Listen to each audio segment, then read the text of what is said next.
needs to know that. It's not a joke. The world needs to know that. It's not a joke. The hearing with NASA. What happened there? I think, like the Pentagon, the other agencies, I think they're realizing, again, America believes, and the world frankly believes we're not alone. I think they smell dollars.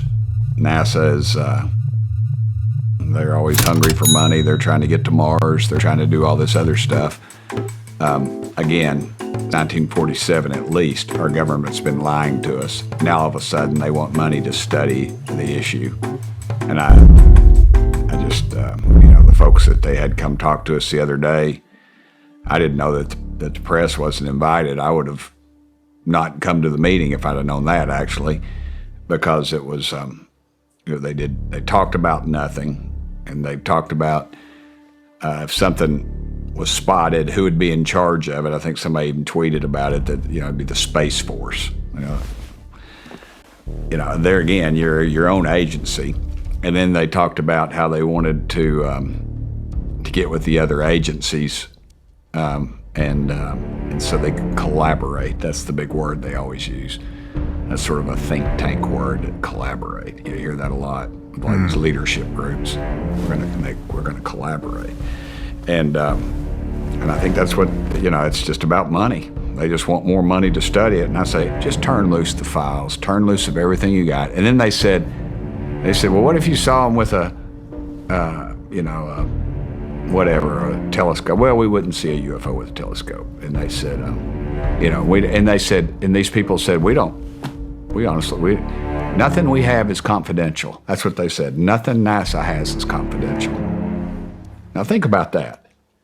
Satellite imagery, all this other stuff is not confidential. What they were saying was everything they have is open to the public. Open source. Open to the public. So I just don't buy that. And again, I think those people there, put them on a lie detector, they're telling the truth for what they knew. They're just a little compartmentalized bureaucrats that they were, and that's all their little world. That's all their little world was their little world, and that's all they knew. But again, it just boiled down to dollars. And I asked them, I said, how are we supposed to believe y'all that all of a sudden you want to study these things when you've told us they don't exist? They didn't really have a clear answer. Nothing? It was just like a lawyer. So, not a very good one at that. So are they just asking for money? Like that's literally No, they were saying, well, no, we're just doing it. We're studying it within our own purview. But if you read the report, the first paragraph, it talks about, I think it's robust resources. We will be using robust resources to study. Now, where are they going to get that money? They're going to take it away from their ships, rockets they're sending to Mars or to the moon again, or what? And no, they got to come up with new money.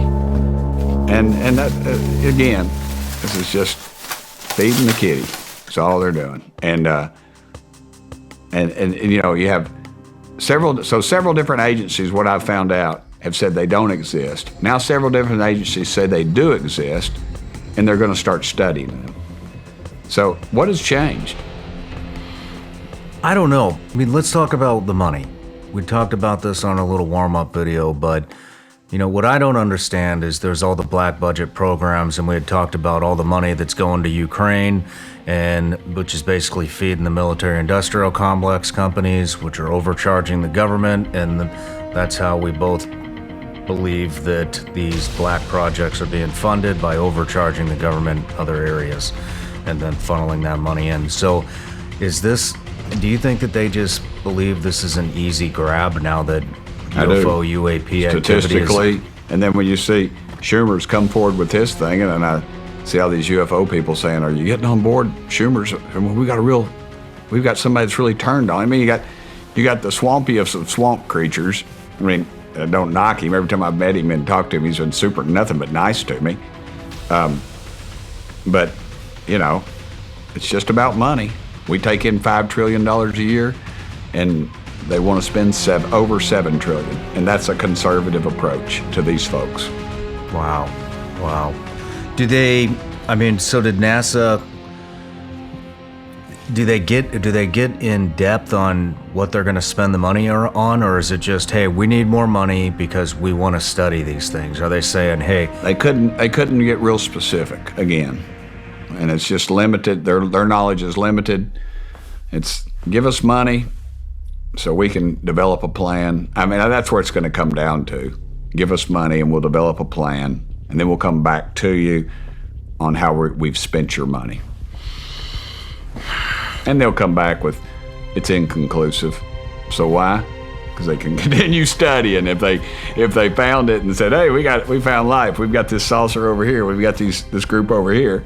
They wouldn't need the dadgum money anymore. So obviously. Yeah. So in your opinion, this is just complete nonsense. Yeah, we shouldn't be giving them. Give them more money to stay. Listen, if you're going to go to Mars, stick to your knitting. Go to Mars. If we're going to use you to track Soviet satellites, then let's do that. If we're gonna, everything else, I think they just need to stick to their knitting. Yeah. How about the UAP hearings in Mexico? Our one guy that was down there that was in ours, he went down there and he was legit. And they brought these bodies forth, and I don't know anything about them other than what I've read and what I've heard. If they could get them up, noted ufologists have studied them, noted Mexican doctors, that's Mexican. It's not exactly the place I'd go for any procedures. I wouldn't get a splinter removed south of the border, and bring them up here. Let's take them to one of our research places and let our top research places if they're serious about it. This is the same guy who was rumored to have been involved in a former thing where they had some mummies and they turned out they were just a bunch of, I think it was little Mexican kids that had died, and they put them in it was years ago. There was a situation. He was rumored to have been involved with that situation. I just, bringing forth something like that was just kind of. This is the same guy that put this on is the same guy that was. Yeah, allegedly. What's the point of it then? Why would they have this? Well, they come out now and said they're the first government to say there's UFOs. I just think, again, something they got took. I just don't think the Americans went down there with an open mind, and I think they left disgusted with it. That's what I gathered. And the people that I know that are in the serious people in this country, they didn't want to say anything because they don't want to, but they've all confided in me that they thought it was pretty much of a hoax.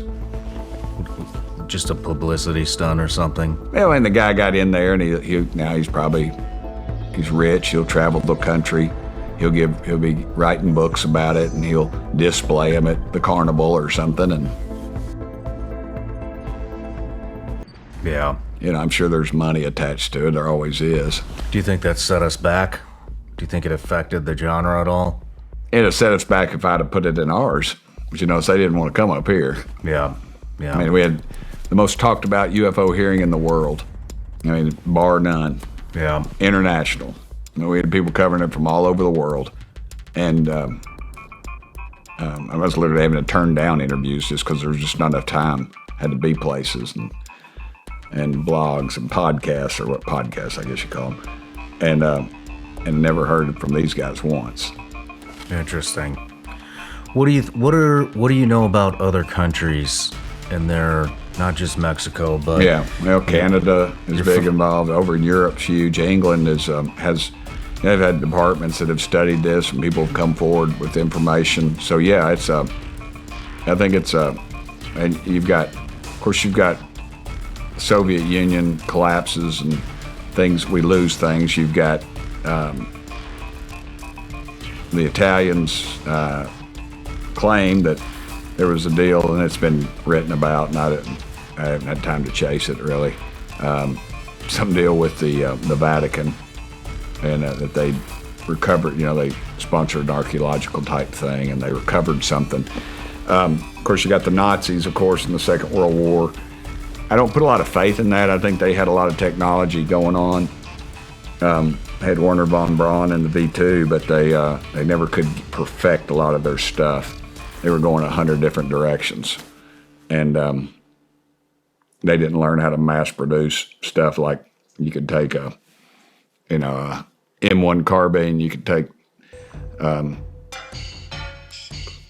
the slide off of it, one made by Inland Marine, and put it on one made by Winchester. They couldn't do that. The Germans couldn't do that, and we mastered that. Mass production, similar. Something works, stick to it. It's cheap. It works. Produces. Let's go. And they would have, they're intricate and very precise with their things, and that's interesting. That's, oddly enough, that's how they got a lot of their war criminals, because they kept such incredible records of the horrible things they were doing to those poor folks that they hung them. They hung those bastards after the war because they found a lot of information. But I think there's been some pretty well documented cases all over the world. Yeah, George Knapp reports that Russia has had at least 45 UAP encounters. Former British defense official Nick Pope says that they are aware of UAP programs in both China and Russia. Scott Bray, acting director of Naval Intelligence, reports there are no signs of extraterrestrial involvement. It's just everybody's all over the board here. Do you have any information previous to China and Russia's UAP programs? A little. Their land mass is so large that they have and they keep things so secret. So when it comes out, it's usually very old, and it's been chewed on so much you don't really know what part of it's the truth or not. So I don't get too hung up on all that stuff. Okay. Because there's enough here that you could spend your 5 lifetimes and not ever get it all disseminated.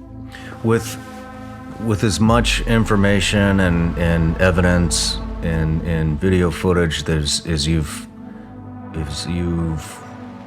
had access to, is there anything in particular that you find a commonality in all the different reports? Like maybe where do the majority of UAP sightings happen? Yeah, military installations, but I couch that because obviously military installations are where radar is going to be and where our high-tech stuff's going to be. And are they checking out our craft? Are they checking out these areas, or are they're just prevalent, and we have such high-tech equipment that it picks them up? Because pilots tell us how these things have hovered out there for hours, and there'd be I think even on one of the audios or one of the tapes, you said, "Man, there's a squadron of those things out here," and that's not a fake. That's a real deal. I've talked to some of the pilots that were there and that saw that and said that. So, I think, I'm not sure that it's just military installations, but if they're going to fly here and check something out, they're going to see where our best and brightest are, I would assume, and just checking us out. And I don't know if that's in the military anymore. Yeah, that's what I said about. Honest. They asked me about seeing any UFOs in Washington D.C., and I said no. I said because they said there's no intelligent life down here. Oh man. All right. Well, let's start. It's not a joke. The world needs to know that. It's not a joke. World needs to know that.